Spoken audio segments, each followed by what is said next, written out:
بسم اللہ الرحمن الرحیم.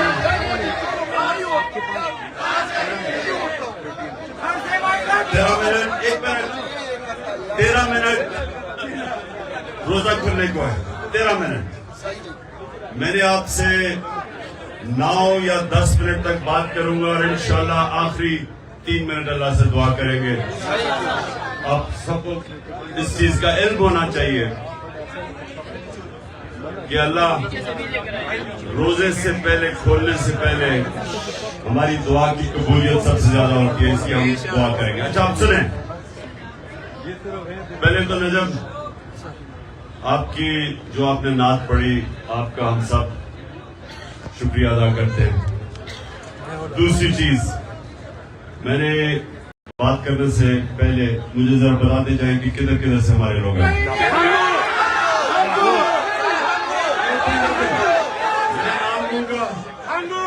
میں نام لوں گا, آپ نے بتانا. لاہور, لاہور, رحیم یار خان. اچھا زیادہ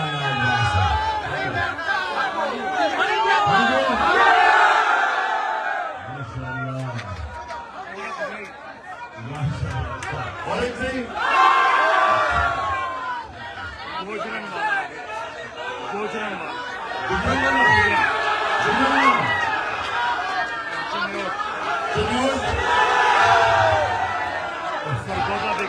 سرگودا ہے. سرگودا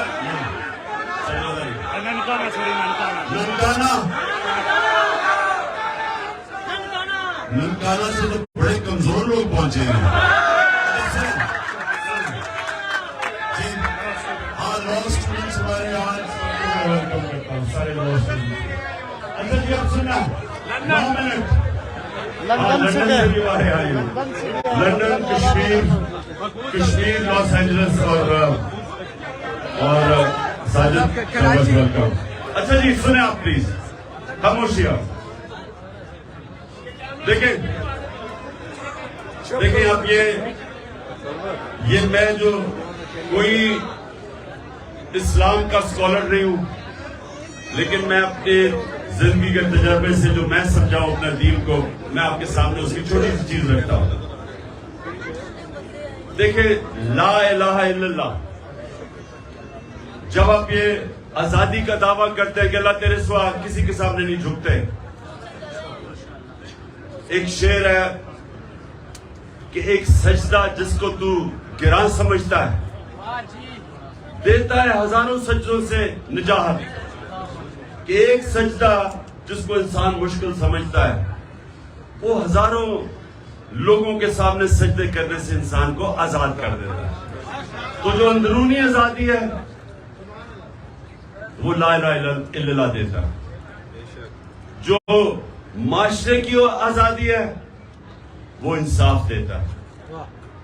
اور جب ایک انسان اندر سے بھی آزاد ہو جائے اور اس کو انصاف معاشرے کو بھی آزاد کر دے تو وہ پھر وہ انقلاب آتا ہے جو مدینہ کی ریاست میں میرے نبی صلی اللہ علیہ وسلم لے کے آئے. دنیا کی تاریخ میں کبھی ایسا بڑا انقلاب نہیں آیا. یہ میں اب تاریخ کا آپ کو بتا رہا ہوں, تاریخ کا میں طالب علم ہوں. 625 جنگ بدر, 313 لوگ. 11 سال کے بعد 636, جو اس وقت کی سپر پاور تھی بیزنٹائن ایمپائر, جس کو رومن ایمپائر بھی کہتے ہیں, 636 میں 11 سال کے بعد رومن ایمپائر جس کی فوج 1 لاکھ تھی, خالد بن ولید کی جنرل شپ کے اندر 11 سال کے بعد یارموک میں وہ گھٹنے ٹیک دیتی ہے. یہ تاریخ کا حصہ ہے. ابھی کوئی 9 منٹ رہ گئے, اپنے غور سے سنیے کیونکہ میرا کام ہے آپ سب کی تربیت کرنا. یہ تاریخ کا حصہ ہے کہ یہ جو میں آپ کو لا الہ الا اللہ کی پاور بتا رہا ہوں, جو ہم سارا وقت کلمہ پڑھتے اور سمجھتے نہیں ہے, کیونکہ ہم آزاد ہی نہیں ہوتے کلمہ پڑھ کے. اس کا مطلب کلمہ اندر نہیں ہمارے گیا. یہ تاریخ کا حصہ ہے کہ 313 تھے صرف جنگ بدر میں, اور 11 سال کے بعد 636 رومن ایمپائر قدسیہ کے اندر خالد بن ولید کی لیڈرشپ کے اندر جنگ ہار جاتا ہے. 1 لاکھ ان کی فوج تھی, اور اس سے اگلے سال جو دوسری سپر پاور تھی وہ قدسیہ میں 637 میں جنگ ہار جاتی ہے. 2 سپر پاورز 12 سال کے اندر مسلمانوں کے سامنے گھٹنے ٹیک دیتی ہے. یہ ہے پاور لا الہ الا اللہ. کیونکہ وہ جو عرب جن کی کوئی حیثیت نہیں تھی, ان کو نبی صلی اللہ علیہ وسلم جو دنیا کی تاریخ کے سب سے عظیم لیڈر, نہ کوئی آیا نہ آ سکتا ہے, انہوں نے ان لوگوں کو آزاد کیا, معاشرے کو آزاد کیا, عدل اور انصاف دے کے. جب انصاف ہوتا ہے تو انسان برابر ہو جاتے ہیں. یعنی جب ایک کمزور آدمی کو انصاف کا نظام اس کی حفاظت کرتا ہے طاقتور کے مقابلے میں, وہ آزاد ہو جاتا ہے. اور آزاد لوگ ہی اپنی آزادی کے لیے کھڑے ہوتے ہیں. غلام لوگ آزادی کی جنگ نہیں لڑتے. جو افغانستان اور یہ جو اوپر ہمارا قبائلی علاقہ, یہ سارا جو علاقہ تھا, جو بھی فتح کرنے آتا تھا ہندوستان, وہ جب افغانستان سے نکلتا تھا, اور یہ جو ہمارا قبائلی علاقے سے نکلتا تھا, جدھر آپ یا ہنگو وغیرہ کے لوگ بیٹھے ہوئے, خیبر, ادھر سے جب نکلتا تھا تو وہ سیدھا جاتا تھا دلی پانی پت میں. ایک جنگ ہوتی تھی, بیچ میں کوئی لڑتا نہیں تھا, ان کو کوئی روکتا نہیں تھا, اور جو جنگ جیتتا تھا اس کا وہ حکمران بن جاتا تھا. اور افغانستان 3 سپر پاورز اس کو فتح نہیں کر سکی. کیا وجہ ہے؟ کیونکہ ان کا جو نظام ہے, ادھر لوگ آزاد ہیں, جس کو فیوڈل سسٹم کہتے ہیں. فیوڈل سسٹم کے اوپر جو طاقتور بیٹھا ہوا ہے, اس کے نیچے لوگ غلامی کرتے ہیں. تو ہندوستان میں کیوں نہیں کوئی لڑتا تھا؟ کیونکہ وہ پہلے غلام تھے. کیوں قبائلی علاقے میں 80 سال انگریز کے خلاف کیوں لڑتے رہے وہ؟ کیونکہ وہ آزاد لوگ تھے. آزاد لوگ اپنی آزادی کے لیے لڑتے ہیں. افغانستان میں کیوں کسی سپر پاور کی غلامی نہیں قبول کی؟ کیونکہ لوگ آزاد ہیں. تو ہمارا اس وقت پاکستان میں جو جنگ ہے وہ آزادی کی ہے, حقیقی آزادی کی. آزادی آتی ہے انصاف سے. جب کیوں قبائلی علاقے کے اندر اور افغانستان میں کیوں لوگ آزاد تھے؟ کیونکہ ان کا جو جرگہ سسٹم تھا وہ لوگوں کو انصاف دیتا تھا.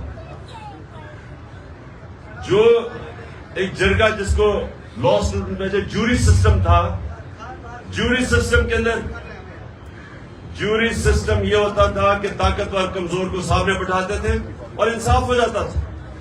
لوگ آزاد تھے. یہاں جو چودھری تھا وہ قانون سے اوپر, جو بیچارہ نیچے, اس کو انصاف نہیں ملتا, لوگ غلام تھے. تو یہ جو ہماری ابھی جنگ ہے وہ آزادی کی ہے. ہم نے انصاف لینا ہے.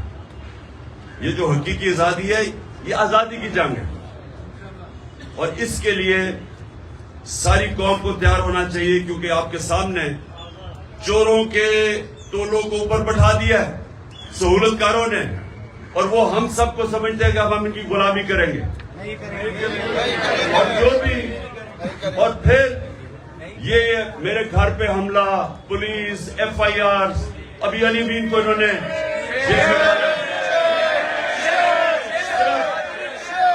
صرف لوگوں کو یہ بتانے کے لیے کہ ہم آزاد نہیں ہیں, ہم جانور ہیں, جدھر مرضی یہ چاہے ہم جانوروں کو ادھر ڈنڈے مار کے کر دیں گے. اس لیے ہم سب نے اس جنگ میں شرکت کر لی. اور آخر میں دیکھو, آپ سب لیڈر ہیں, ہم سب لیڈر کیوں ہیں؟ کیونکہ ہم اللہ کی سب سے عظیم مخلوق اشرف المخلوقات ہیں. بے شک. ہمیں سمجھ نہیں آتی کہ اللہ نے ہمیں کتنی صلاحیتیں دی. جب اس نے اللہ نے فرشتوں کو کہا کہ انسان کے سامنے جھکو، اور ابلیس نے کہا کہ یہ تو میں آگ کا ہوں اور یہ مٹی کا ہے، تو اللہ نے فرشتوں کو کہا کہ تمہیں بھی نہیں پتا کہ میں نے کتنی انسان کو صلاحیت دی. ہمیں انسانوں کو بھی نہیں پتا ہمارے پہ کتنی اللہ نے کتنی نعمتیں بخشی، کیونکہ ہم اپنی صلاحیتوں کو آزماتے ہی نہیں ہیں. سب سے بڑا رکاوٹ اپنی صلاحیتوں کے پر پہنچنے کے لیے وہ ہے خوف. یہ جو لا الہ الا اللہ ہے، سب سے بڑا جو بت یہ توڑتا ہے وہ خوف کا بت ہے. قرآن کی آیت ہے جو لوگ ایمان لے آئے میں ان کے خوف دور کر دیتا ہوں، کیونکہ خوف رکاوٹ ہے انسان کی آزادی میں. یزید کے خوف کی وجہ سے کوفہ کے لوگوں نے حضرت امام حسین کی مدد نہیں کی. پتا تھا ان کو کہ حضرت امام حسین رائے حق پہ ہیں، لیکن اس کے خوف، اس کے ڈر کی وجہ سے، خوف کے بت کی پوجا کرنے کی وجہ سے انہوں نے اسلام کا اتنا بڑا سانیہ ہونے دیا. اس لیے جو لیڈر ہوتا ہے وہ اپنے خوف کے اوپر قابو پاتا ہے، نہیں تو بزدل آدمی لیڈر نہیں بن سکتا، وہ نواز شریف بن جاتا ہے.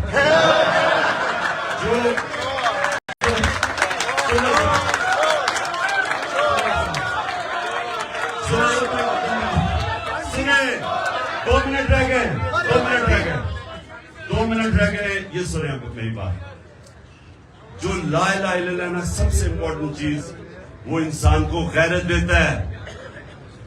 اور غیرت انسانوں کے اندر فرق ہے، ایک بے غیرت ہوتا ہے، ایک غیرت مند ہوتا ہے. جو غیرت مند لیڈر ہوتا ہے غیرت مند ہے. مسلمان ہی ہوتا ہے غیرت مند، کیونکہ جب آپ دعویٰ کرتے تھے کہ اللہ میں کسی کے سامنے نہیں جھکتا، یا خوف کا بت ہو یا پیسہ ہو، تو آپ غیرت مند انسان کی معاشرے میں عزت بڑھ جاتی ہے. کبھی بھی اربوں پتی بھی ہو، بے غیرتوں کو اس کی عزت نہیں کرتا. اس لیے سنیں، یہ یاد رکھنا کہ لا الہ الا اللہ اور غیرت ایک ہی چیز ہے. اور جو آپ میں سے لیڈر بنیں گے، یہ یاد رکھنا کہ خوف کے بت کو توڑنا، اور دوسری جو سب سے امپورٹنٹ چیز ہے کہ میرے نبی صلی اللہ علیہ وسلم کی نبوت سے پہلے 2 صفتیں تھی، صادق اور امین. لیڈر سچا ہوتا ہے اور انصاف کرنے والا امانت دار ہوتا ہے. یہ جو چیزیں ہیں یہ ہمیں فرق کرتی ہیں. آپ ایک دعا کرنی ہے آپ سب نے ہاتھ کھڑے کر کے کہ اللہ ہمارے ملک کو، سب سے میری جو دعا ہے نا کہ ہمارے ملک کو حقیقی طور پہ آزادی دے. ہمارے ملک کو، ہمارے جو عوام ہے، کوئی بھی پاکستان میں ہمارا جو پاکستانی ہے، جو مرضی اس، چاہے وہ مسیح برادری کا ہے، چاہے وہ سکھ ہے، چاہے وہ ہندو ہے، جو بھی ہے، کوئی بھی ہماری پاکستان کی زمین پہ بھوکا نہ سوئے، اور ہمارا وہ ملک بنے جو کہ ایک بڑا عظیم ذہن تھا علامہ اقبال، اور عظیم لیڈر تھا جس قائد اعظم جنہوں نے جدوجہد کی. وہ ملک بنے جو دنیا میں جدھر پاکستان ہرا پاسپورٹ لے کے جائے دنیا اس کی عزت کرے. اور آخر میں ہمارا وہ ملک بنے جو باہر سے لوگ پاکستان میں نوکریاں ڈھونڈنے آئے.